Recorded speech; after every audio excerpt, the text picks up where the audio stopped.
Toronto.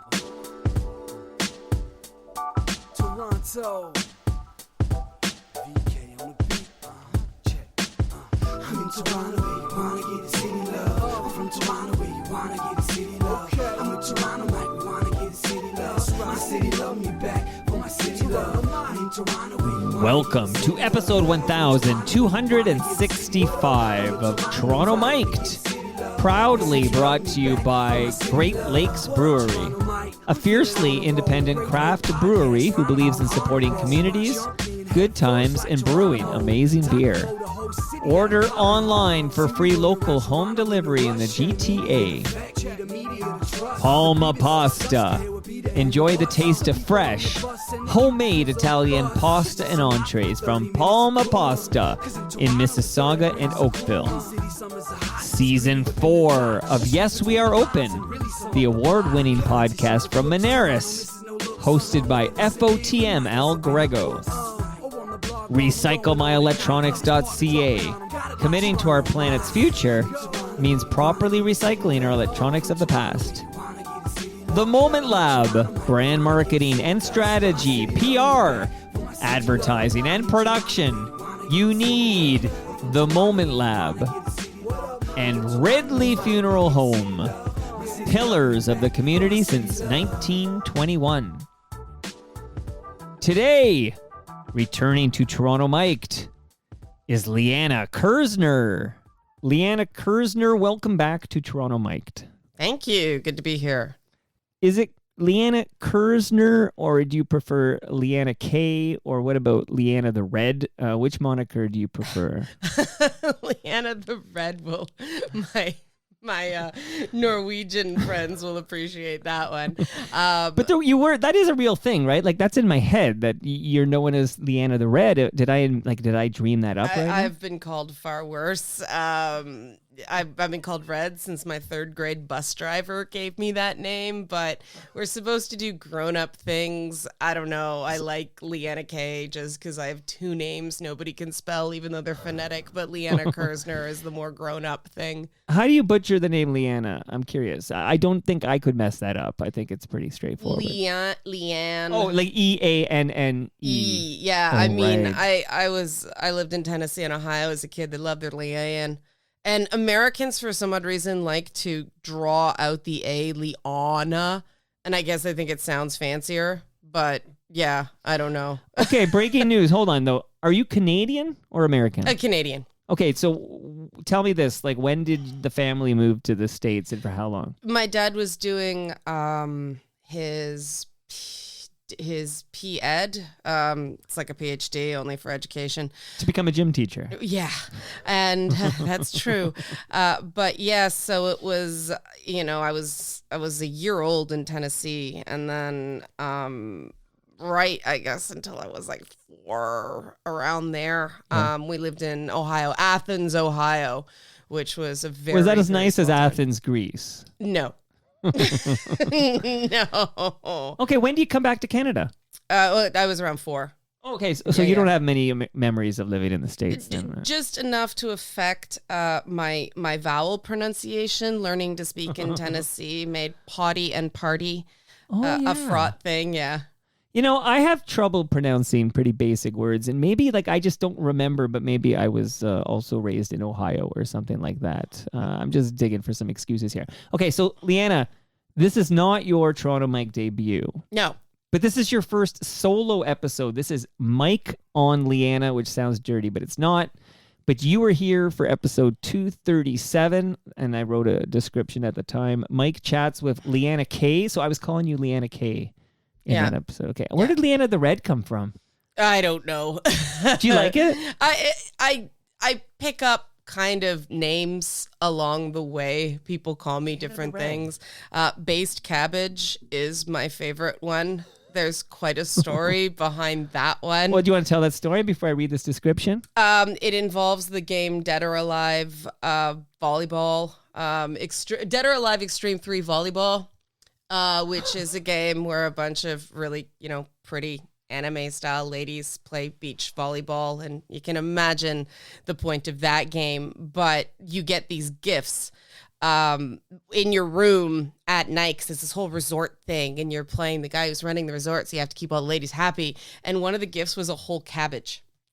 And I'm like, why would you give somebody a whole cabbage? Right. Anyway, I'm going to eat it. So I had this very buxom bikini babe eat this whole cabbage. Yeah. And there are these like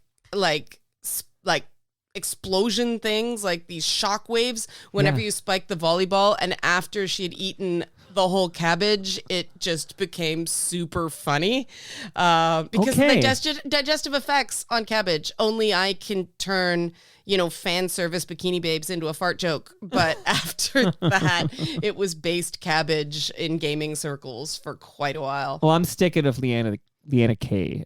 Liana the Red, though, you might want to consider switching over. But okay, so Mike chats with Liana K. and Stephen Kerzner about Live from Canada. It's Ed the Sock, Liana's Lady Bits, Gamergate. Still don't understand it, but we're not going to talk about it today because that would have been 2014, 2015. Yeah, probably. Okay. What went wrong at Much Music?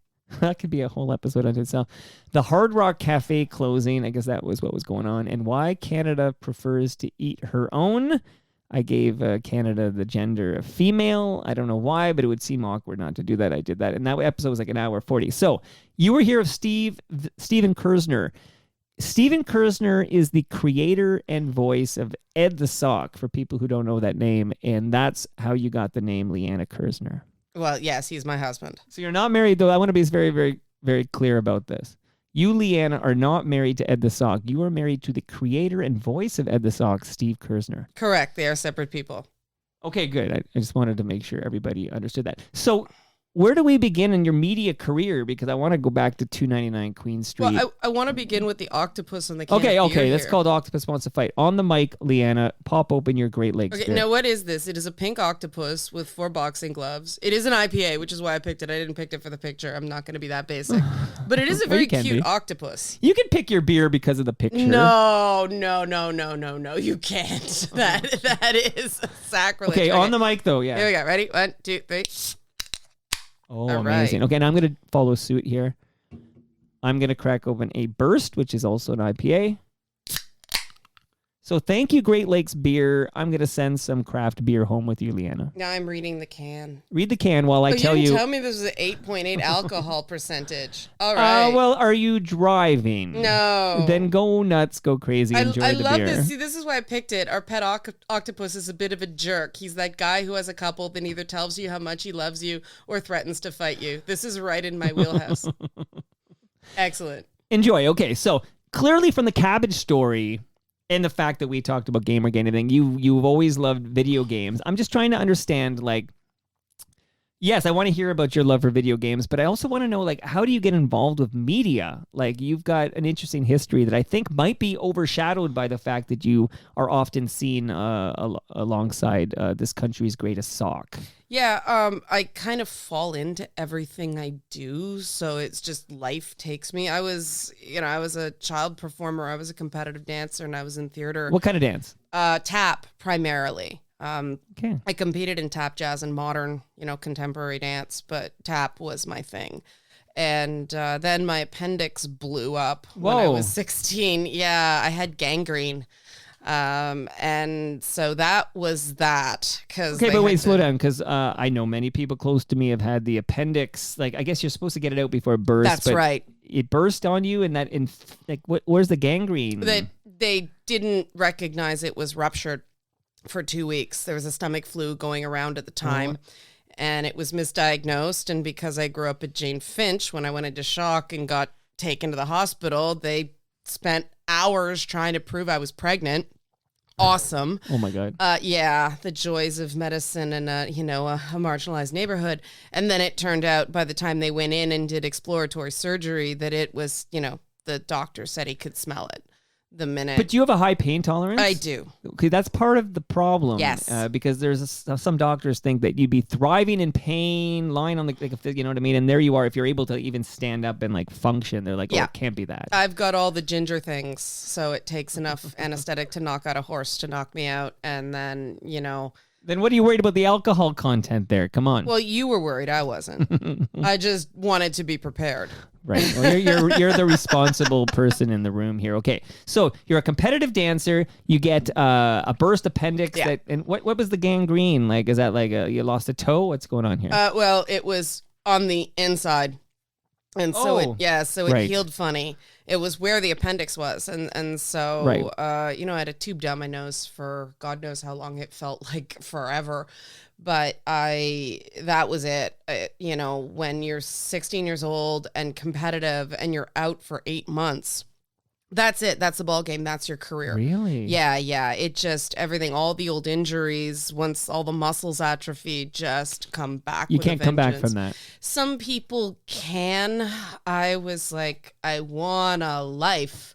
That was probably the beginning of my interest in mental health subjects. Okay. But I want a life. I want to do other things. And so I got into comedy. I'd always been kind of interested in comedy. I did, while I was dancing, I also did mascot work. I was a great Oscar the Grouch and Fred Flintstone. Really? Yeah. I was at my height. You don't get many girl characters, and I was just fine with that. I preferred playing. But with guys. It was where more are you fun. playing these characters? I taught dance. And so for the little kids, they wanted to make it more interesting so that they got these big mascot suits, and we had to have the initiation day with the heads so the kids weren't terrified by them. That was always at least one kid cried, one kid was terrified. That was These like are unlicensed. Yeah, well, they were officially rented costumes, so Okay. it was like a licensing fee. And I also did. I worked as a clown for a flower shop. It was a promotional thing where I had, the people with the sign spinners, like Joaquin course Phoenix I in do. The Joker. Right. I was that. So what age are we? Just so I can follow along. Like, are you in your early 20s and you're doing the sign spinning? Where are we here? Teenager? I was 16, 17 years old, around there. Yeah. Well, that's actually the great age to be a clown spinning signs. There's never a good age to be a clown. Clowns out are to- derided. Shout out to Doodoo the Clown, Hey. who's the cousin of my good friend, director and former child star Stu Stone. Right. So Doodoo the Clown, also an FOTM like you are. That was the weird thing about seeing the Joker movie. It's like, oh, this is hitting a little close to home. Okay. Oh my goodness. Okay. We Yeah. gotta dive into that. Okay. So keep going with your story, and then because I'm obviously interested when you end up in the world of Ed. Well, the song. I met Steven at a bar, and we got talking. But you were not 16 anymore. Well, Now no, I was about. Were you dressed as a 19? clown? Close enough. It was club gear. But we started talking about the dancers on the show, and because of my dance background, and I was in women's studies at York University. Okay. And I was like, I think you can make it more interesting. And specifically, what show? Ed's Night Party, what would become Ed and Red's Night Party. And that's the City TV. That was the iteration. City TV one. I mean, I ended up working on the Much Music stuff as well, but it was the late night show. So did you miss, like, I'm curious, did you ever catch the Ed the Sock show that would appear on Cable 10? I'd seen the City TV stuff the first couple seasons, so I was familiar with it. I And that's really Humble liked Howard, it. right? Yeah, I really liked it. Never heard of him. See, he was on the radio. I listened to Edge back in the day when it was course. Humble and Fred. Sure. But so yeah, it started talking. I said, I think you can keep the sexy, but make it more of a pageant so that it's not just for men. Women can get something out of it too. Can I ask questions along the way? So Of when you're at course. this bar Yeah. and you meet Steve Kerzner, like, how do you know, like, where do you discover in this conversation that Steve Kerzner is Ed the Sock? Well, he was Because he doesn't look like Ed the Sock. Oh, He- you didn't have the puppet out or anything. He was doing hosting, so Ed was there. I Oh knew my who God. He was, Okay, that's but, how. Okay. You know, I was with another guy at the time. Long story short, it ended up in a bar fight. I threw him through a door. Really? Yeah. Really? I'm not going to get into that. I don't like talking about those parts of But my you're life. yada yada in the best part. Well, that's the punchline. It's the Spotify version of the song. We just speed up the track so it can get into the time limit. But I don't I talk about the less illustrious parts of my background because I think people should be allowed to be whole people. Right. And this is where, it gets into that strong female characters, right? As somebody who was that, Yeah. that's not the best way to solve problems. I joke all the time. It's become kind of my thing that my inner voice is Kratos from the God of War games.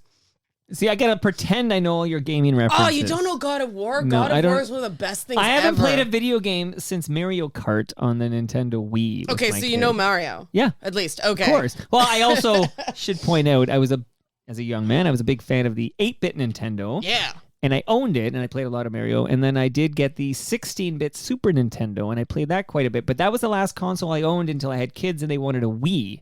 And I haven't had anything since a Wii. You don't have a Switch? No.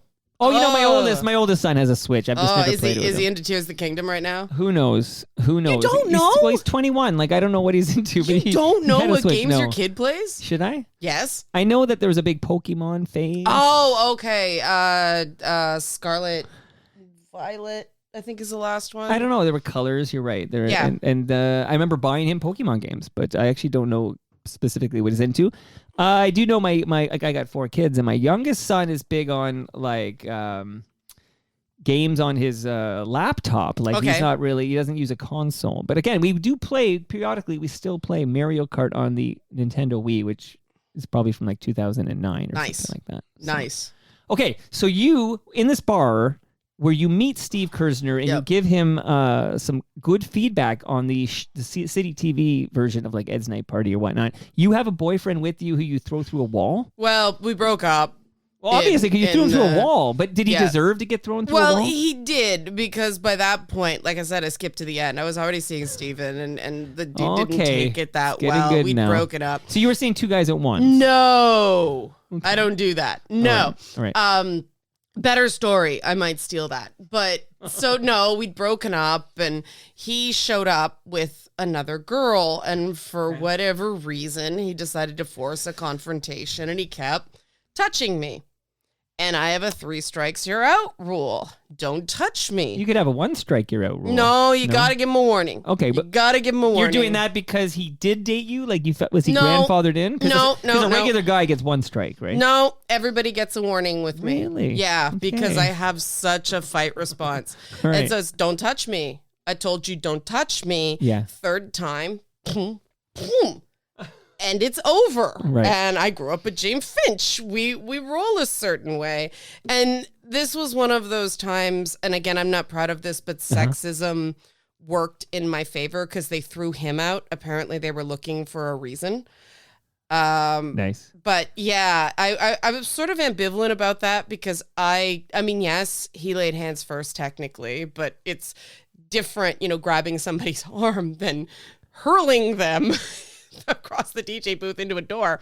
But yeah, they threw him out. And probably if I'd been a man, it would have been very different. So I acknowledge that.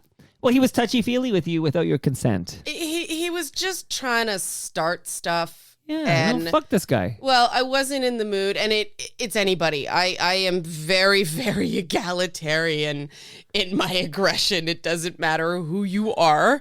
I give you warnings. If you ignore them, that's it. Boundaries exist for a reason, right? Okay.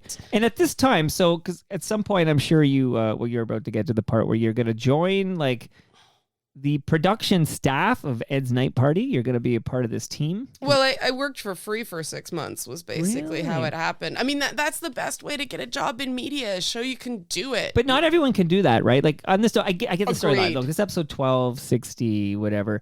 A lot of people can't afford to donate so many hours Yes. of their day for free because how do they pay the rent and then feed Exactly. themselves? It's a big problem with the system, especially But did you in have a side Canada. hustle? Did you have another gig that paid money? Well, I was young enough that I could do it, right? You gotta, I tell people, I started young and that was my advantage. And as much as we, there are drawbacks to being a child star, but, when you start young, you can take those risks. You don't have a mortgage. You don't have college debt. Right. You can put yourself out there and fail a lot and fail some more. And so it was the Just for Laughs Festival was one of the first things I worked.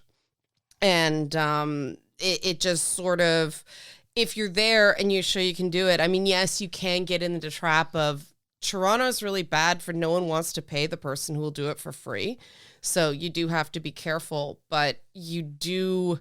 I mean, I work with a lot of people from the UK and Europe right now because there they have that culture of everybody helps each other out. If one person makes it, we all make it. And they've got a much better attitude about that over there because they come through. In Canada, one person makes it and then you're Drake and you forget where you came from. Yes, I just name dropped. I worked on a student film with another Degrassi guy and got that from them that Drake forgot. Which Degrassi guy? I'm not going to say. Not going to say. Now you have my attention, Leanne. Yeah, not going to say you're dissing Drake. Because I'm not dissing Drake. I'm just stating fact, you know.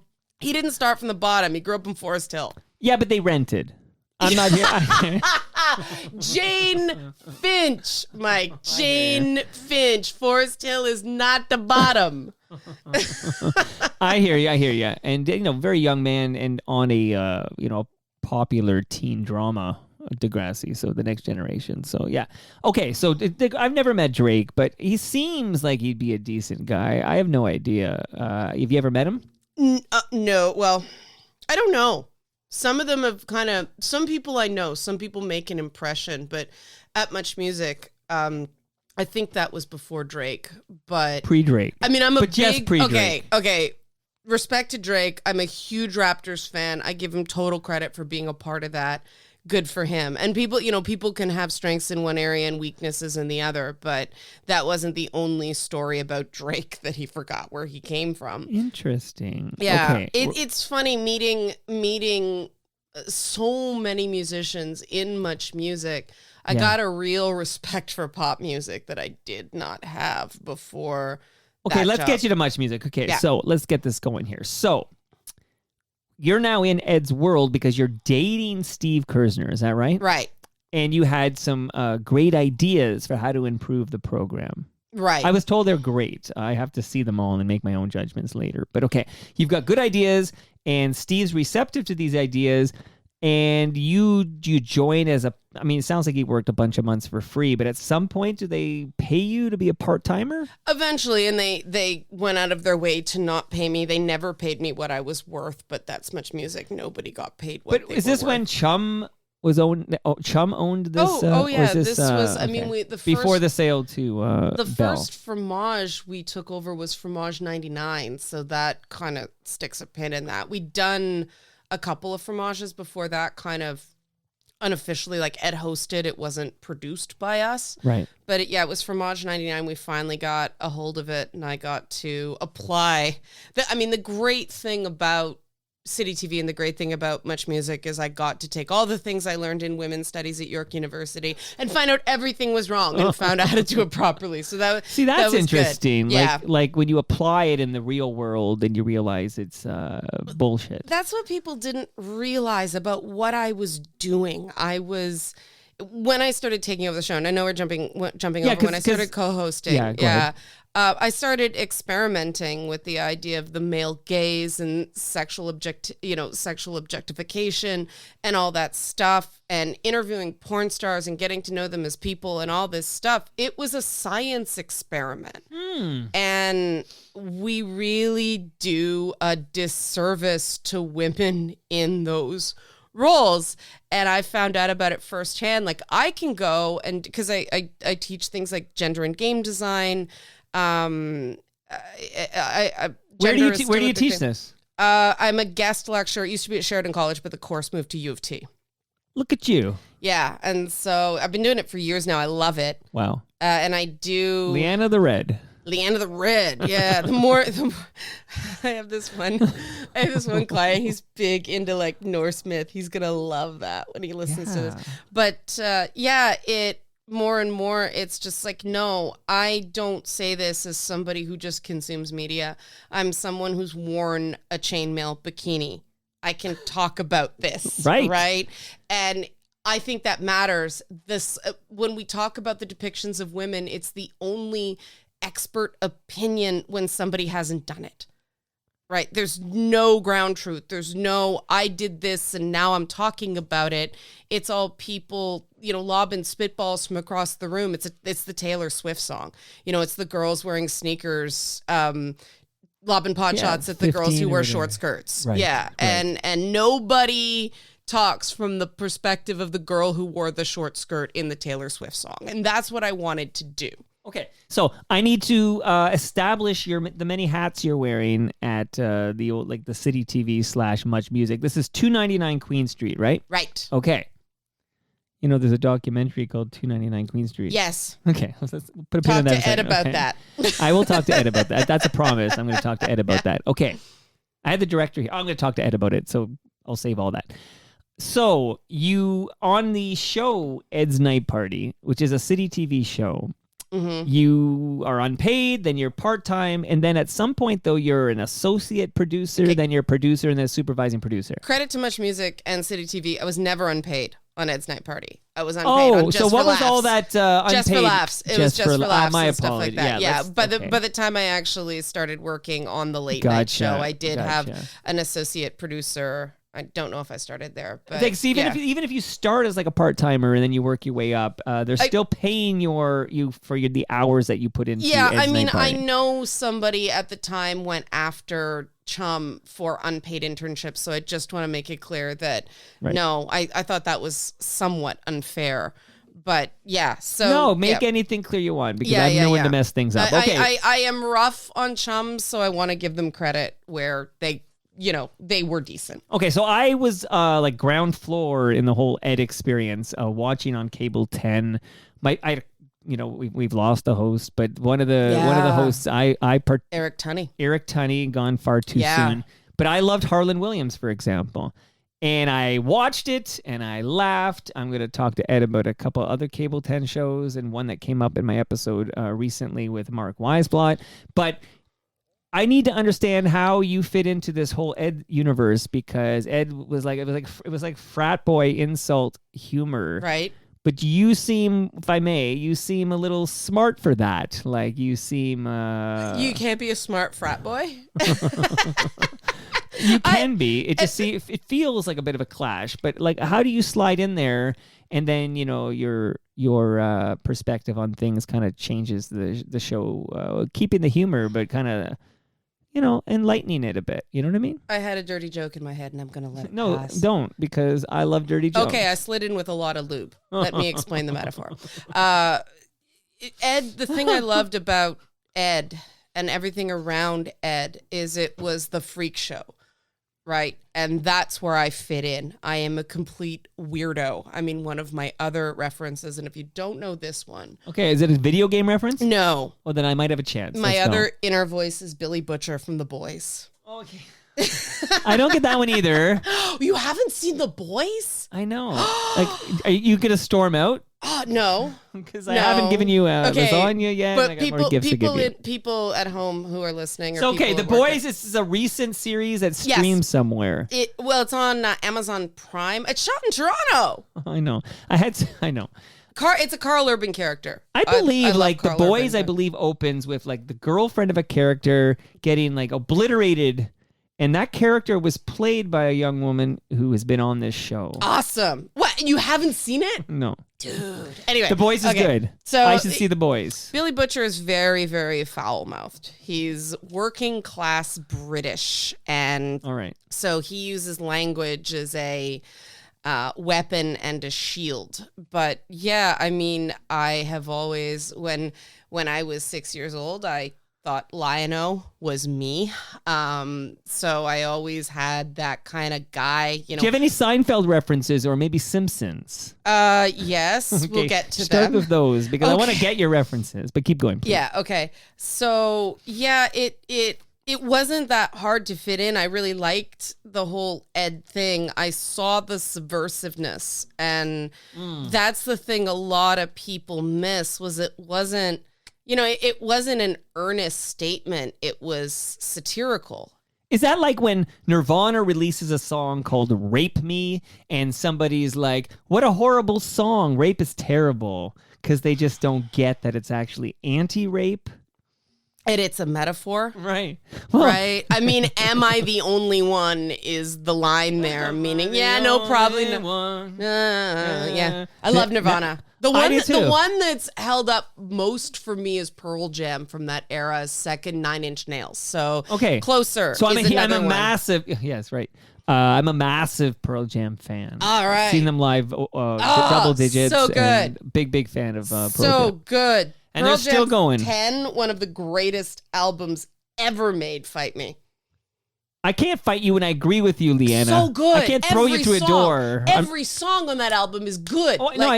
No argument, because and then unreleased singles like Black or Porch or Release. Well, those eventually got. Oh shit! I think the singles. Released. I think the singles, and I don't have Wiki over. I might be totally wrong here, but the way I remember it, because I was watching a lot of much music at the time. Like, there's no video for Black, but you had, of course, the 1-2 punch of Even Flow and Alive. Yeah, those were big singles, big videos, and then of course Jeremy. I remember everybody shitting their pants over Jeremy, and it spoke to me because that's a story about a bullied kid. Yeah, and I think if I interpreted that video correctly, the kid blows his brains out in front of the class. Well, he attacks a teacher after being bullied because it's Jeremy spoke in class today. At home drawn pictures of mountaintops. Oh, you kidding me? Yeah. And then the reason on top. I love Eddie. Arms raised in a V. Now, the reason I bring up Black is because Black might be the greatest song on that album, but Black was not released as a single. Like, for some reason, I have that in mind. Like, there's no video. It wasn't released as a single. It's just an album track that they might have. Of course, they played it on CFY, but no one can stop them from playing an album track. Right. And that's a beautiful song. Yes. But yeah, so I remember with Jeremy, Somebody else's sky, so why can it be mine? See, yeah. I actually get, this is gonna sound cheesy, okay? Don't tell Steve when you get home about this, but I get like goose pimples. You get the ASMR, like because I'm now hearing Black in my headphones. The progressions in Black are brilliant. We can just talk about that. Maybe album. later I'll play it, and we can just Yeah, it's a brilliant song. It's a absolutely brilliant, but it's a breakup song. It's like an Adele song, only sung by a dude. We can do the Pearl Jam Adele continuum. Okay. You would never play Black on Fromage because there's nothing. It's just good shit. Okay, but there's no video anyway. But okay, let's get to the. So do you remember Jeremy though? They had to bring the kid up on an award show and say, "This is Jeremy. He lives, he breathes," because people thought the kid was actually. But dead. It was based on a true story, right? There was a Jeremy. There was. Yeah. And I just remember the discussion was: did Jeremy shoot the kids or did he shoot himself? But you just see the kids react to the blood on him. He bit a teacher in the song, and it just, to me, it was so ahead of its time, and I've been talking about it a lot lately because it shows how the bullied become violent, become the aggressor because they don't, that's their way. They say protest is the language of the unheard. Were you bullied as a ginger? Oh, I was bullied for so many reasons. People, I don't know, do we still do it? I feel like I'm, you and I are similar vintage, but in the 80s, we would bully you for being a redhead. Oh, if that was the only thing I got bullied for. It was not, that was definitely not the worst. That was before the whole kick a ginger thing. But I missed that one. That's part of that's a South Park reference. Yeah, I know. I know. I said Simpsons and I know. Yeah, okay. I feel shame. But yeah, I thought that was hilarious. And then a court in Calgary actually upheld that kids who kicked a ginger in real life were not at fault because TV told them to do it. Oh, that's bullshit. It's like, what? You're not accountable for your actions because you're stupid. That was clearly satire. That's the same thing. Ed got into trouble and I defended. And one of the few CRTC complaints that were upheld against us was actually something I was fine with, and I was the affected group and no one cared. What can you give me specifics on that? It's pretty dark and it's pretty blue, but I like dark and blue. All right. Craig Campbell was the host at the time. And he made a simile, a comparison using like or as. I'm an English major from U of T, Liana. Okay. I know what a simile is. Were you just an English major? You weren't like rhetoric and composition? It was double major. It was English and history. Oh, well done. The honors BA. Well done. And look what I do today. I host a podcast. What period in history? It was all over the place. Like you just had to satisfy get if something's from I know. So what did you specialize in? American history, I think. I'm trying to What remember. period? This is the late 90s. Like pre-founding or Civil War or? I can't remember anything specific like that, but I had my 20 credits and I had satisfied all the requirements. I just satisfied the requirements. The joys of a minor. That remember, was my this is a honors BA. This is not a anything beyond that. Okay. So yeah, it was Craig. It was a deliberately offensive line, but I forget. This was when I had a producer station. So try to remember. Like it was something about you. I sassed something. I tend to do that, so it's a blur. But Craig said something like, yeah, redheads, they fuck like you're stabbing them. Now, that was clearly just a evocative image of, I understood it and I laughed, but somebody complained. Well, it's absurd. You're laughing because it's absurd. It's absurd, but it's also... But if you break it down, it's disturbing. It is a reference to a particular enthusiasm when one is on the receiving end of an action that I could relate to. That's why I said this is an overshare. It was funny because it's kind of true. But someone reported the comment saying it encouraged violence against women. And I was like, that's ridiculous. It was just like not saying do it. Right. And they upheld it. And the CRTC complaint was hilarious because the precedent, because they have to use precedent, right, in the ruling. So the one was a sports announcer said the San Jose Sharks bitch slapped their opponents. And that was considered not okay. But that doesn't sound okay to me, bitch slaps. But, okay, here's what was okay, according to them. Okay, there was some sort of movie where a couple was having kind of a sexy camping trip, and the guy decided to tie his girlfriend to a tree and smear her with honey as sort of a kink experiment. And he went off to do something. A bear came along and raped and murdered the woman, but that was okay. That was allowed. But that's a movie. You can give it like a rating R, and then people have to... But you can't say bitch slapped, but you can laugh at the violent rape of a woman, a violent rape and murder of a woman by Cocaine Bear before Cocaine Bear existed. Like, it's furry smut. It's snuff furry smut, and that's okay, but you can't say bitch slapped. That's the joy. What's the punishment? So, Liana, when the CRTC makes a ruling like this, because I didn't know about this, what is the punishment? You have to air a disclaimer before the show that said you were found in breach of CRTC broadcast codes. That's it. Oh, so I thought maybe like they make Ed do a PSA or something. Well, they can yank your license if it's bad enough. Like City TV's license? Yeah. They knew at the time that there were people that people would watch Bravo and Space all day before it was CTV drama and CTV sci-fi. Of course. And just if they forgot to run a disclaimer or they ran the wrong disclaimer, they'd phone in. Like, this was a lifestyle for some people. Wow. So it was a cost of doing business. But that one, I still stand by. That was just a metaphor. It was intentionally offensive. And I think we have to allow some things that are dark. I spend a lot of time on the internet. I see a lot of dark humor. But you have to allow those smaller things, because when you think about it, a woman being raped and murdered isn't funny. And the fact that it's treated as funny because it involves a bear and kink, when you drill down on that, that's not good. That's not only kink shaming, it's furry shaming, and it just, come on, that's not funny. That's laughing at someone's anguish and pain and fear, as opposed to a reference that was off color for a rather enjoyable act. That but you know what you're doing? Something. You're not comparing apples to apples here, right? No, you're comparing a That's the problem. television program over the air with a movie where you buy a ticket, you see the rating, and then it was run on TV.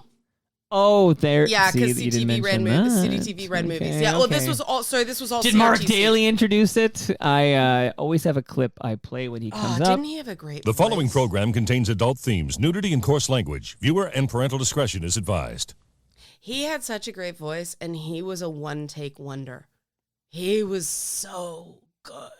The voice is what we refer to. He was Mark like Daly. he just oh, what do we got? Okay, he'd blow through him. He was so good. People don't realize part of the thing, it's not just about having a good voice. It's about being able to get it in one take. And dude was a master. Mark Daly. Okay, now, so we've got you in the 299 Queen because you're working on Ed's night party.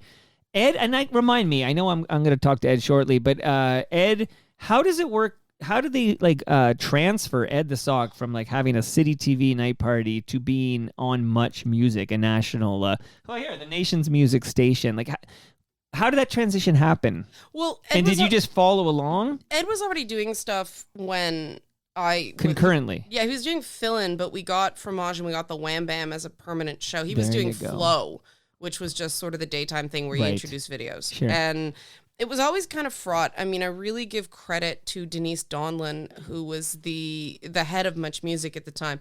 She didn't get Ed, and the metaphor was that she'd chew through pencils when Ed was on the air. And she let it go.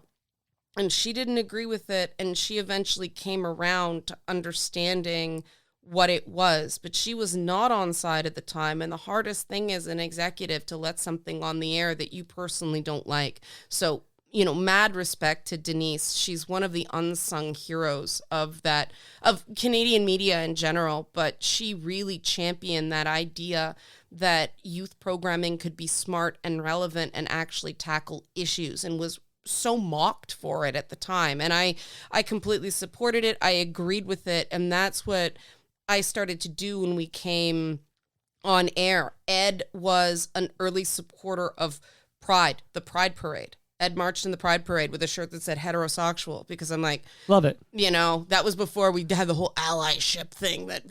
But it's like, no, you don't have to be directly affected to care about this stuff. Ed really pushed Caravana, because again, I grew up at Jane Finch. That was not something other people did. That was something I did. And that I loved working in youth programming, as frustrating and difficult as it was. It's the most rewarding stuff ever, because you can actually teach critical thinking through entertainment. And it's not educational, right? But I made sure that nothing was fudged. I didn't do the Daily Show thing where I fudged a fact for a joke. I was the one going, no, we can't lie for a punchline, because the minute we're caught, we lose our authenticity, we lose our credibility. And the minute you lose young people, you have lost them forever. It's so important. Okay, let me ask you some specific questions about Fromage. Okay. So this was a Christopher Ward invention. He's an OG. I believe That's right. Bust through the paper in episode 1 alongside some guy named John Roberts, but we haven't heard from him since. Okay, so Christopher Ward, he does these Fromage things. Is Ed does he take over for Christopher Ward? Because I know even after Christopher left Much, he would come back and do the Fromages. And then did Ed get the baton from Christopher Ward? Do you remember that? I believe Chris like that? moved, because he wrote the song Black Velvet. He sure did. Atlanta Mouse. He did move out, but he song. used to come back. I feel like he would come back for did, Fromage. and then I believe he was, I could be wrong here, but he was shooting them remote, and then he was just like, this is diminishing returns for me. I don't want to do this anymore. And so they had Ed do it. Of course. From like 90. So your role with Fromage is you're a producer of Fromage. And a writer, yeah. I was the person for Ed a lot of the time that the writer's strike, the WGA writer's strike right now is fighting for, the person on set who would feed lines live. And it's a tough job. Interesting. But it's really important, because the talent, I mean, Steven's brilliant, but you've got a lot going on. It's like, I need a line here. 2 heads are better than 1. And so I'd come up with something real quick. You're Jackie the Joke Man. Yes. Okay. My jokes are from this decade. Okay. I love Jackie. I kid. But, yeah. That's a dated Howard reference. Stern reference. Okay. Howard true. Stern. I did listen to Howard Stern. Yeah. So tell me everything you did for Fromage. Yeah. Then I'm going to give you a couple of gifts, and then I'm going to ask you if, working at Much is everything I hoped it would be for you. Okay, so Fromage, we sort of hijacked from the original format. Sure. I don't know if it was the first big name video, but it was a Mariah Carey feature video. and we tossed it in because it felt like shooting fish in the barrel, right? It was a whole bunch of videos that didn't get played and because they didn't have much of a budget, and it just felt the wrong kind of mean. You know, these were people who didn't make bad choices. They just didn't have a lot of money. And so we're like, let's start punching up. You know, we didn't call it like that. big stars with cheesy Right. videos. We wanted to make it cheesy, not bad, right? Because half of it, I don't know if you remember back in the day, they were French-Canadian videos that I remember Mitsu was on one. And I'm like, I really liked Mitsu at the time. Why is this in there? Bye-bye, Mon Cowboy. Bye-bye, Mon Cowboy. Yeah. But we're like, let's actually make this catharsis programming. Let's use the overplayed, overhyped, schmaltzy, beat you over the head thing and make it catharsis viewing at the end of the year. And oh my God, it was not popular. So I think we sort of cut it last minute and just put it on the air, and they couldn't say no. But are you the woman? Are you the person who would choose the cheesy videos that would be lampooned by Ed? I would do a long list that we then worked with Much Digital to do an online poll for, and it would, they would vote down. So, because I wanted it to be popular opinion. I didn't want to be the one totally picking who got dunked on. But that's an early use of polls. Like that is. Yeah. We were way ahead. If I take credit, we were way ahead of internet and engagement. Did you invent the internet, Liana? Be honest. I'm not Al Gore. I get that. I was on the other side of the parental advisory label back in the day. I love my old school hip hop. But yeah, we were like, let's open it up. And so when they dunk on it, people feel like it's fair. Like I switched. But did anyone complain? I'm curious. Did anyone say like, hey, this isn't quite the spirit of Christopher Ward's fromage. Why is this sock messing with perfection? Did you get my letter is what I'm wondering. The station, like Much, was really worried how the publicists were going to respond. Because you're shitting all over Mariah Carey. Well, it wasn't Mariah you want to have Carey. But let's use her as let's pretend. So you have Mariah Carey, and Much Music wants Mariah Carey to come by for the interview because that's going to be a big deal for Much Music and the eyeballs and then whatever. Mariah's people were a lot better than some of the others. I'll let Can you name drop? Who are you protecting, Liana? Let Ed do. I'm protecting Ed. I'll forget to ask Ed. Yeah, I will let Ed decide. Are there any artists that did the major complaining to I don't know exactly? Like, did somebody call up Moses and say, I just saw a sock shit all over our person's video, and now we're not gonna bring him over. There was one guy who didn't get it, but most of the time the labels understood. But you have to drop this name. Like I feel like if you want your lasagna, this name has to come out of your mouth right now. If it's not vegetarian lasagna, that is. Oh, I fucked up. It's not vegetarian. So that is no threat. You know what? I'll eat it. I'm hungry. I'll let Ed drop that name. It was a major. It was a PR person. It wasn't the group itself. You can't name this group. And it's clearly Motley Crue, okay? No. The big Bon one. Jovi. No, but that's closer. I will wait. It was something. It was not actually fromage. Our Lady Peace. No, it was not actually fromage. It was a documentary they did, and they only ran it for a brief window of time because they insisted that, well, if this big name rock star, because it's rock, and Ed's working on a rock station right now, so I don't want to damage anything. Don't worry about Ed, okay? But this is the Liana show, and you're gonna spill some tea here. But they were afraid that he wouldn't come through and do much music, and we were like, Strombo had already jumped to CBC at the time, and it's like he's gonna do Strombo's show anyway. Like he's not gonna do much now. But yeah, that was a real issue. But most of the time, the creator of the is it Trent Reznor? No. I don't know. I'm just Trent's darts. got a sense of humor. I'm just throwing darts. Yeah, but the creator of the Hamster Dance sent a thank you letter, and the hip hop acts really got it. They were like, if you're rocked by Ed, you've made it. Like they started recognizing you make that show, that means you matter. That means you've made a popular culture impact. And Right. they got it. They understood that, because we were no longer using these small bands, we were using the big bands. If you made it, it was a double-edged sword of, yeah, you got made fun of, but that meant you mattered. Right. Right. Okay, I love Yeah. it.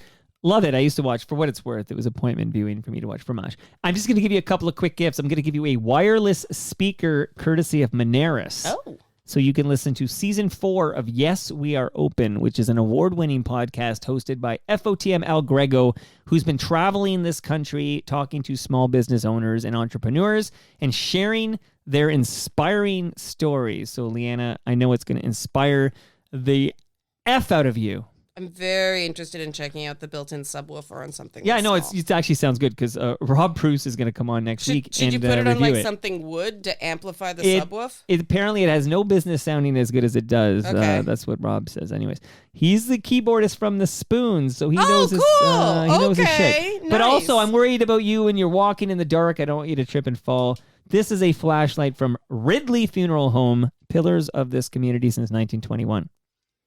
I won't make the joke I thought because it's. And you're vegan? Is that what I'm hearing? Or- Vegetarian. Pescatarian, Oh, but I I'm screwed also up. kosher, so I don't eat milk and meat together. I screwed up. It's okay. The only other guest who said they don't combine dairy with meat is Mike Wilner, who I used to watch on a cable Newton Brook or whatever cable 10 Yep. show in the same era Okay. of Ed the Sock. Newton Brook. There you go. What did I call it? Newton Brook? No, Oh. it's Newton Brook. That's a very Jewish area. Okay, but Yeah. also it ties in with your spouse. Yeah, well, yeah. I mean, I'm a Did your- little bit more militant about it than he is, I think. Okay. See, now well, I have a clicky thing. much respect to you. Don't click it. We're doing great here. That's Thing. I will say, Recycle My Electronics is where you go when you have your old electronics, your old tech that you need Where's to that? dispose of. RecycleMyElectronics.ca. You just say where you are, and they say, hey, drop it off here, really in your neighborhood. What And is it again? It's a place to RecycleMyElectronics.ca. You can safely dispose of your tech, and you don't get all that chemical bullshit in our landfill. That's very useful. It is. RecycleMyElectronics.ca. Okay, is there a story about you getting a rash from producing fromage? Oh, yes, there is. And where was this rash? On my forearms. Okay. When we did the retro, the cheesiest videos of all time in 99, Yeah. we went back and pulled things. It was Domo Arigato Mr. Roboto that was Sticks. the video that broke everything because the tape was so dirty. But those tapes were so old that the oxide was falling off the tapes as I was carrying it. And I mean, gingers have sensitive skin, but I had oxide burns Oh my God. on my forearms from carrying. You could have all these owned Chum tapes. Limited. I feel like you could have owned that place Yeah. with your lawsuit. You didn't do that back then, but yeah, Is it too late? was. You sort of knew. I mean, I could have put a towel down. I guess it was so. But that's go, fascinating go. because this guy who's making this 299 Queen Street doc, which I'm going to talk to Ed about, he was like given access to this dusty archive, this Yeah. library of old. So what is the format? Are those VHS cassettes? What are those, or is it a different kind of format for? It it's was like a bigger thing. It was commercial beta for right. the most part, but some of those were on old 3/4 machines. Right. And some of them, there were even a few that were on like the 1-inch film canisters. I don't even know what those were. We couldn't access those. But some of the videos, the only copy of the video was on an old New Music air check. And so we had to go back into that. Dun, and dun, dun, those tapes pick up dirt. Yeah. And they will transfer the dirt to the heads of the playback machine. This is in the pre-digital era. Of course. And so we'd capture like a minute and a half of the video, and then it would start getting picture distortion because the heads were so dirty. And we'd go to the next machine and get another minute. And then we trashed 3 whole 3/4 machines Wow. up in the on-air promo. It was a 5th floor on they the loved editing you. bays overnight because we needed because Domo Arigato Mr. Roboto is an incredible but so campy. I mean, it's up there with what is it? Relax, don't do Yeah, it. Frankie says Frankie Goes to Hollywood. Frankie Goes to Hollywood. Relax. It's up there with what was going on in the 80s, right? Absolutely. Okay. Absolutely. Now the work. So you're with Ed's Night Party. Now you're working on Much Music, and you're doing Fromage, Mm-hmm. and you're working on Ed's Big Wham Bam. Right. I have a big question. This is the real talk portion. I need you to be very honest with me, okay? So, like, I guess because of my age and growing up watching a lot of Much Music, particularly in the 80s, but into the 90s, I remember when they played Wonderwall every hour. So what was it like working at Much Music? Like, you're somebody, a rare person who can tell me what it was like. Was it dreamy? I need to know what it was like. I mean, this documentary that I referenced a couple times, I haven't seen it. I'm not going to pay $200 to go see it at Roy Thompson Hall, so I don't know when it'll come streaming and I can check it out. But, it's going to be a love letter to Much Music. Did you, Liana, like, write a love letter to Much Music? What was your experience like? Liana's cracking open a beer. Here we go. Okay. I think what we did was important. Now, biased. You're funny, Liana. Yes, I am. Thank you. Liana the Red, everybody. Okay, full disclosure, my job was to stall so that management couldn't shut down the thing Ed was doing that we knew they were mad at. What a role. So I got yelled at a lot, and a lot of things were my fault. And it was just because it was live. I mean, you can't do this anymore because everything's on a delay, right? Technology means you cannot fight the man this way anymore. Right. And in fairness, again, to the management, they didn't fire us. So they were sort of in on it. But yeah, it wasn't the upper management. It was the middle management that was trying to mind read management that just didn't get it and had no distress tolerance. And again, I think this is why I ended up in the mental health space. But it was both incredibly rewarding and incredibly frustrating because it was that heyday of Much Music where the I&Is were happening, where the Much Music Video Awards were happening, where William Shatner was just walking off the street one day, everyone's just standing around and leave again. It was access that you don't get anymore. It was an authenticity you could not fake. Like everything's so prefab and like orchestrated and like there is that, you're right, that whole idea of someone walking into the environment and then a spontaneous event happening. I'm joking that I'm cracking a second beer, but we've been doing this. Well, you did crack. I mean, I heard it. That wasn't a sound effect. No, okay? It wasn't a sound effect, but we're Joe Roganing this shit. Okay, well, I'm allergic to weed, so Oh, but yeah, you can be allergic to weed. I'm allergic. Oh yeah. I guess if you have a grass allergy, the protein you're basically taking. Okay, you know what? I never thought on this. Okay, so you're allergic to grass. Yeah, well, both pretty the much, literal and the figurative grass. 2/3 of the trees and three-quarters of the. Why aren't you in a bubble? There. You could be like that. I don't know. John The mothership Travolta. is going to come for me someday, Mike. Okay, but yeah. So, I mean, it was cool. I got to get a sense of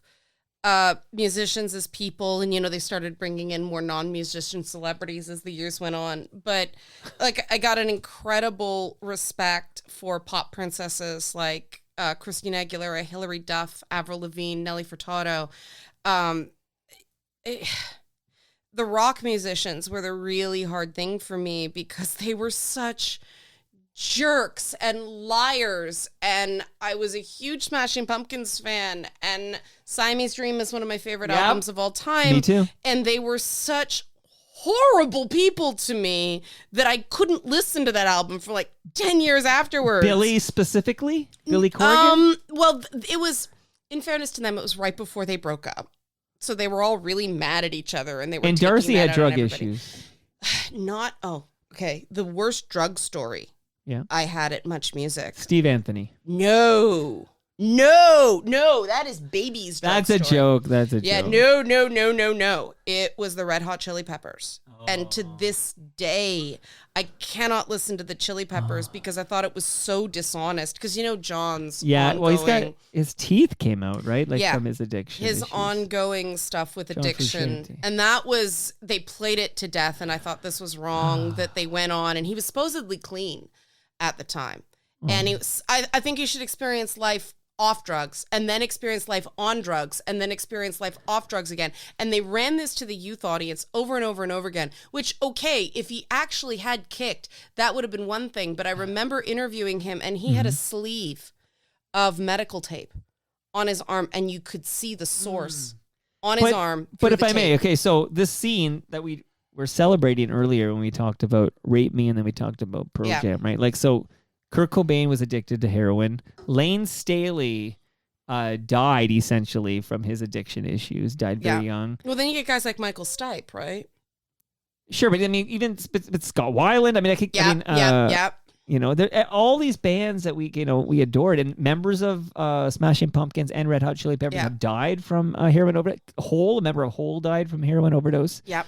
Of course, Pearl Jam only exists because Andrew Wood died of a heroin overdose. The guy from Mother Love Bone. So it's like this is, and you talked about mental health, which I hope we can touch on before we say goodbye here. Addiction is a mental health crisis, right? This is a disease, right? I think if you listen to the music, that was a lot of self-medicating too. I mean, Kurt Cobain especially. Kurt Cobain is an unsung hero of gender nonconformity. I remember when I was a teenager and how validating it was that he'd do entire shows in a dress. Yes, he would. I mean, nowadays, I think if Nirvana had come up now, I think Kurt would probably still be alive because whatever was going on there, he would have had a lot more, or maybe or maybe she would have had a lot more support. But there was a lot going on with Kurt. And I think that is what resonated, why Nirvana was the Seattle garage band of that era, even though there were a lot of great, technically better musicians. I mean, Nirvana was a 3-piece, which matters. But there was something about Kurt's, not just his anguish, but the fact that he was willing to talk about it through metaphor. And if nobody knows the lyrics to Smells Like Teen Spirit but me, but if you actually listen to that song, it is up there with Lady Gaga's Let's Dance. It is a very quiet, heavily concealed cry for help. And that was the big hit that he couldn't stand to play. And then he does covers like The Man Who Sold the World. He did a lot of stuff that, Bowie set the table for. Of course. And I do think that a lot of that grunge, a lot of that era in music, and I know I'm getting really like now, but we were allowed to talk about things and let it all just barf out in our mustard-stained, bobby pin held together, faded black clothes of the grunge/goth era. We were allowed to bleed, and we were allowed to say, this is happening to me, in a way that youth are not now. And I think that saved a lot of us. And the fact that everything is so corralled and regimented and culture warred now, we need a grunge, goth, alternative music something for today, because kids have, youth have all the same issues, all the same struggles, all the same, I am working this out. And the closest to me role models for them now are acts like Lizzo, Nicki Minaj, Megan Thee Stallion, and Cardi B. They're the ones that are willing to be flawed and let it all hang out and be imperfect in public. And interesting. It's not the same, right? Because that's all dance club, very poppy hip hop. But if you listen to any of those ladies' lyrics, it's incredibly subversive. Rihanna is doing some really subversive stuff. And I know I'm jumping genres, but that's me. There's no type of music I don't That's because we're from the 80s where we heard the Def Leppard song right beside the Young MC song. I was a Depeche Mode fan. I'm sorry. All right, the cult song next to Ed was dunking on Depeche Mode on his overnight radio show. And I'm like, I'm not going to pull privilege. I'm not going to say don't do that. But I love Depeche Mode.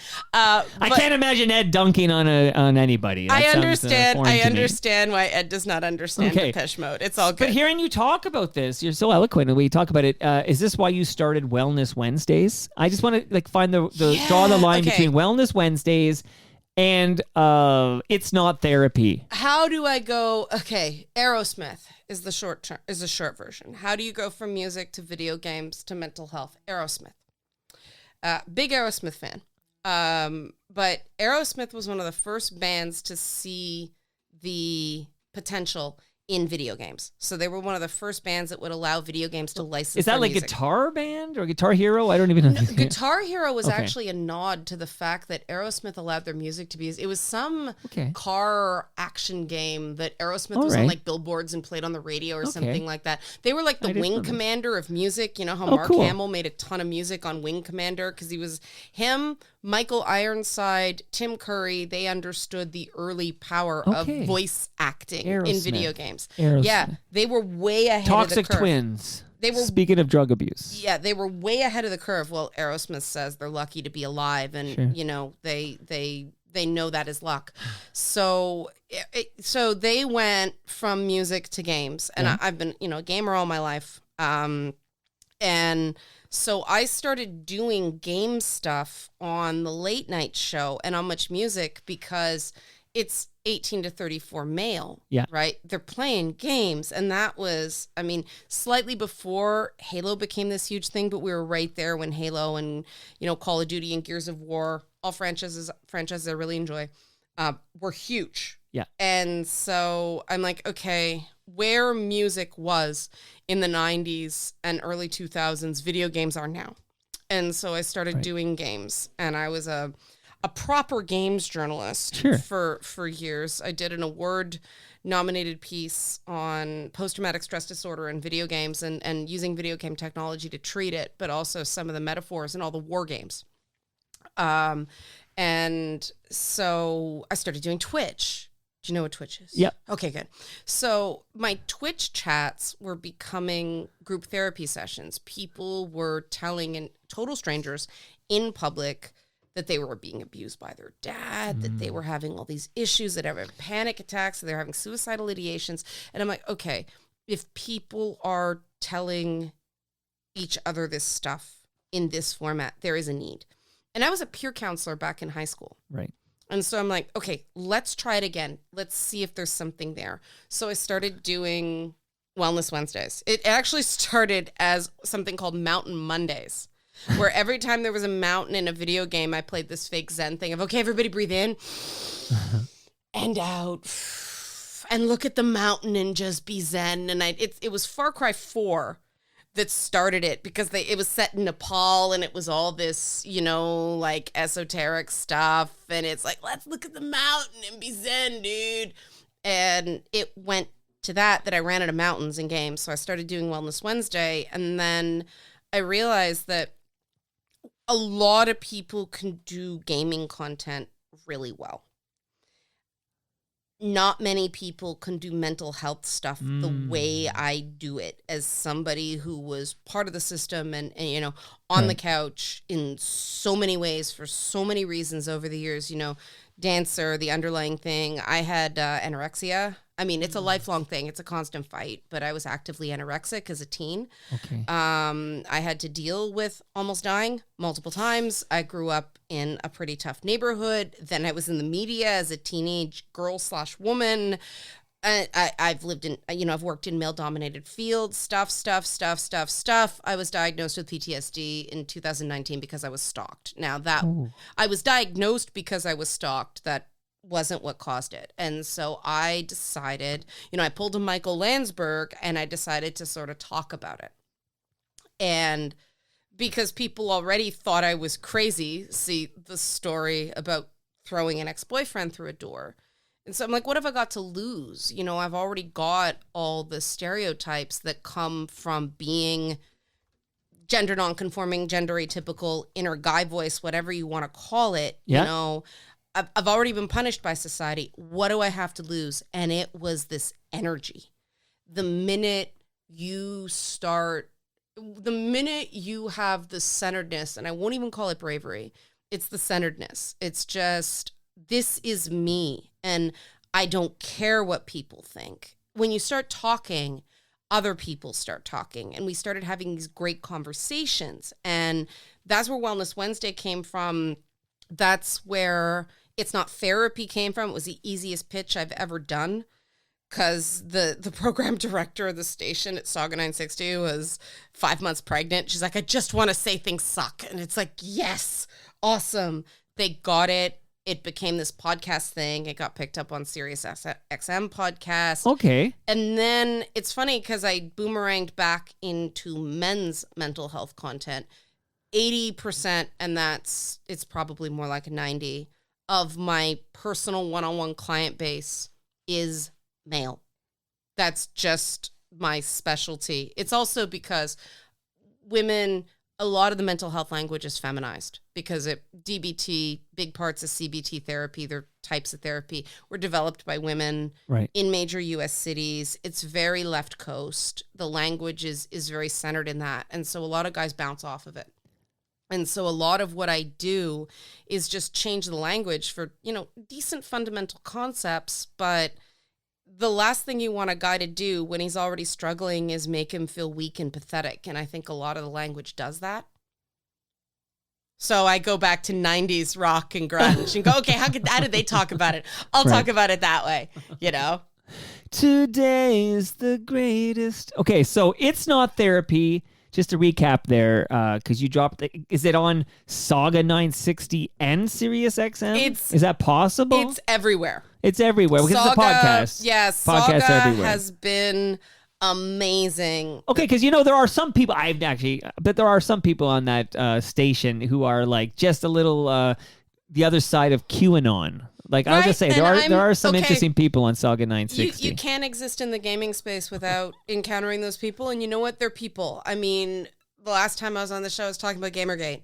There's a cross section there. The way you bring people out of that is with non-judgment and kindness, and that is not a responsibility. If you can do it, you do it. But you have to keep the dialogue going with people who think differently than you. Because those people are a shining example of people who are hurting, people treated, the whole Marilyn Manson Columbine thing, right? It nuked his career for a really long time. And Marilyn Manson's not a good dude, but that wasn't fair. That the shooters listened to Marilyn Manson, and so Marilyn Manson was to blame for, at that point, one of the worst school shootings in history. Sure, Columbine, yeah. And a lot of people you couldn't wear a black trench coat anymore. As somebody who lived in a black trench coat for 2 years of my teenage life, that spoke to me, and I love adolescence. That's my favorite age group. Because they're little assholes, but I can stop the damage that they spend 20 years of their life reclaiming. And, you talk to some of these people and they were horrendously bullied as kids. And they're bullied in the ways they still can't see by their parents, by the system. And as much as the QAnon stuff is, what the fuck, it's really important to remember those are still people. Well, good on you for It's Not Therapy, because it sounds like it's helping a lot of people, and it sounds like there's a gap in our mental health system. I stop everybody on the word help, because helping people is the way the stop mental right health... there. There you go. I stop everybody on the word help. I don't help people. You don't help people. I don't help people because I hear from a lot of clients the idea of helping people is the downward spiral, right? You start with songs like Closer and you end up on Hurt. Right. It's people take a lot of liberties. People enforce power on people because they think they're helping. And then they become coercive instead of persuasive. And then people start hearing things like, you have to use the tools, you're not submitting to the process, so on and so forth. I provide information. I provide frameworks. I will walk with somebody. I see myself as Samwise Gamgee. I can't carry it for you, Mr. Frodo, but I can carry you. That's not helping. That's companionship. That's walking with them. But the minute you start thinking you're helping someone, you get into arrogance, and that's one of the big problems with the mental health system. Every improvement a person makes is their victory. Everything they achieve is theirs. I'm just happy to be the sidekick along for the ride. But you're not helping. No, I'm not helping. No, I'm not a helper. I mean, right. that's the inner voice, right? I'm not a helper. Right. I'm not that. But it is also, I don't have the answers. What I do is, this is what worked for me. Right. And I give people the opportunity to say, well, that doesn't work. And it's like, okay, so what does? Working with children, working with adults, the most powerful thing you can do is make a suggestion, be prepared to have people shoot it down and make fun of it, and then be able to go, okay, what would you do? Because now they have to, right? Now they've just stomped on you for your idea. They have to offer something out. And for a lot of people, that's the first time they actually are truly seen by anybody in a really long time. Amazing. I'm going to just shout out partners of this program that help make that this great conversation happen. The Moment Lab, they're here for you, Liana K. They do brand marketing, strategy, PR, advertising, and production. You need the Moment Lab. I'm happy to introduce anyone listening to Matt and Jared at the Moment Lab, and they can deliver your PR strategy. They're good people, and they're good at what they do. But you mentioned a name. I just want to tie it all together. You mentioned the name Michael Landsberg. Yeah. And I'll just say that he's also an FOTM, but he had a Cable 10 show back in the day. He did. With Steve Paikin. He did. Steve, they're both great guys. I know. And I Michael's reunited. been on the show. I need to get Steve. Sick Yeah. now week. Steve would do it. Steve's listening right now because Steve doesn't miss a Toronto Mic'd episode. Steve is one of the greats. Oh, now he's going to be on your show for sure. No. I got to do, oh my God, I'm blanking on the name of his show. The Agenda. The Agenda, that's right. I was on The Agenda once, but it was a phenomenal experience. He is amazing, incredible sense of humor, incredible intellect, but great taste in podcasts. Great taste in I did not know this, Steve, when I started talking about Well, you said Landsberg, and I reunited Landsberg with Paikin on Toronto Mike because they were at U of T, I believe, and they had a Cable 10 show. Yeah. That's 100 years ago now, but they're both good guys. Yeah, I mean, Michael's so atypical for sports, right? He was great when he was a guest on It's Not Therapy, but Steve, I was a guest on his show, and he Off was the record or which one? Off the record? No, he came on It's Not Therapy. Oh, Michael okay. Landsberg as part of Sick Not Weak. Right. But Steve, I was on his show, and he was hands down one of the most gracious hosts. He's great. In all of Canadian broadcasting. The Agenda is absolutely great. I absolutely recommend it. And they do a lot of really great stuff. They do a lot of stories that other Canadian media doesn't cover, and they're not sexy, and they're really important. I mean, Namagana Kiwanuka, she's also an FOTM. Speaking of Much Music. Yeah, she's killing it on The Agenda. Yeah, like really, really, really great show. Can't say enough good about them. Okay, I know. I think I said we do an hour. I realize now we did like 90 minutes. And sounds about right. But as we close out here, okay, so last time we saw Ed's night party, it was actually Ed and Red's night party. Yes. I believe I have the chronology. You're Red. I mean, that's where I get Liana the Red from. That's Because right. you're Red. That's where I'm getting it from, I think. So would you co-host again with Ed? I don't know what you're, I know you're married. Absolutely. Married to the creator of Ed. One of my favorite jobs I ever did was interviewing porn stars. I'd go back and do that in a second. It was fantastic.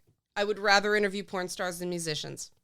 Do you have any role at all in, I believe there's a overnight rock show from the Dirty Schwa that features Ed the Sock. Do you have a role with that production? I do a segment called Getting Through the Night on Ed's show on 94.9, I think it is. 94.9, The Rock. Nice rock voice. Well done. That's all I got. I got. Well, 94 The Rock Hits FM, yeah. I have friends there. In fact, the PD over there, actually, I once said my Wii, this goes back to the Nintendo Wii, that I once tweeted about how my Wii was broken and I want to play Mario Kart with my kids. And he drove like his old Wii to my house and gave it to me. No way. That's a true story. What, did you have that firmware thing? I don't know what I had. I don't know what I had. I had a broken Wii, though, and he gave me one that functioned, and I could play my Mario Kart disc. That's pretty sweet. He's a sweet guy. The Rock is a great station. I'll talk to Ed more about that. But, Liana, I'm glad we had a chance to go one-on-one here. This was fantastic, and I learned, I feel like I know you a lot better now. Liana the Red, you are. 90s rock. Yeah, that's my jam. You know what? At some point, you can come back and kick out the jams. We're We should just do our favorite albums of the 90s. Well, not albums. I would rather if you pick your 10 favorite songs. We'll play them and talk about them. I'm an album person. I'm That's not a different song podcast, person. though. We'd be playing a lot of Tori Amos. I like her cover of "Smells Like Teen Spirit." Isn't it good? Have you Yeah. heard her? Oh God, she's done quite a few rock covers. Yeah, she does great covers. But yeah, I'll say I was at U of T when she played Convocation Hall. No. But I found her very attractive, and I definitely had a thing for Tori Amos. Did she have the 4-instrument thing where she played one backwards and one forward? She is incredible She's to sexy. see live. You have Absolutely. to see her live. And yeah, her tip jar, her piano bar cafe segment in the shows are the best. I have actually the Bootlegs album where it's all just covers, and they're incredible. You'll come back and kick out the jams with me. I would, yeah, 90s jams. We're doing it. And that brings us to the end of our 1265th show. You can follow me on Twitter. I'm at Toronto Mike. Liana is at Red Liana K. Our friends at Great Lakes Brewery are at Great Lakes Beer. Palma Pasta is at Palma Pasta. Moneris is at Moneris. Recycle My Electronics are at EPRA_Canada. The Moment Lab are at The Moment Lab. And Ridley Funeral Home are at Ridley FH. See you all next week. Well, I wanna take a streetcar downtown, read Henry Miller and wander around, and drink some Guinness from a tin. 'Cause my UI check has just come in. Ah, where you been? Because everything is coming up rosy and green. Yeah, the wind is cold, but the smell of snow warms me today. And your smile is fine.